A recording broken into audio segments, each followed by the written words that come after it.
Mulle politiikka on parhaansa tekemistä yhteisen hyvän eteen. Se on todellisia tekoja, ei juhlapuheita. Haluan rakentaa sellaista Helsinkiä, jossa jokaisen kaupunkilaisen on hyvä asua ja elää. Mä olen Johanna Laisaari, kasvatuksen ja koulutuksen apulaispormestari, lapsioikeusjuristi, varatuomari ja 3 lapsen äiti Itä-Helsingistä.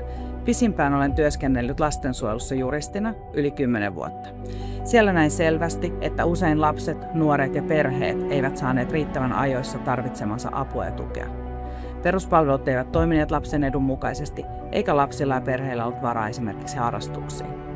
Apulaispormestarina olen edistänyt vahvasti koulutuksesta yhdenvertaisuutta Helsingissä. Me ollaan lyhyessä ajassa lisätty tarveperustaista rahoitusta niille päiväkodeille, kouluille ja oppilaitoksille, jotka sitä tarvitsevat. 2 vuoden aikana olemme saaneet myös neuvoteltua kaupungin omassa palkkakehitysohjelmassa lisää palkkaa lasten ja nuorten kanssa työskentelyille työntekijöille.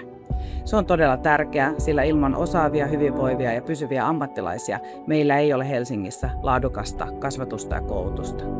Tässä tehtävässä tapaan myös paljon lapsia ja nuoria vierailulla. Käyn säännöllisesti keskusteluja myös nuorisoneuvoston jäsenten kanssa. Mun sydän sykkii siis erityisesti lapsen oikeuksille sekä lasten ja nuorten hyvinvoinnin ja osallisuuden edistämiselle. Ja tietysti tälle ihanalle monimuotoiselle kotikaupungillemme, jonka asioita haluan olla edistämässä.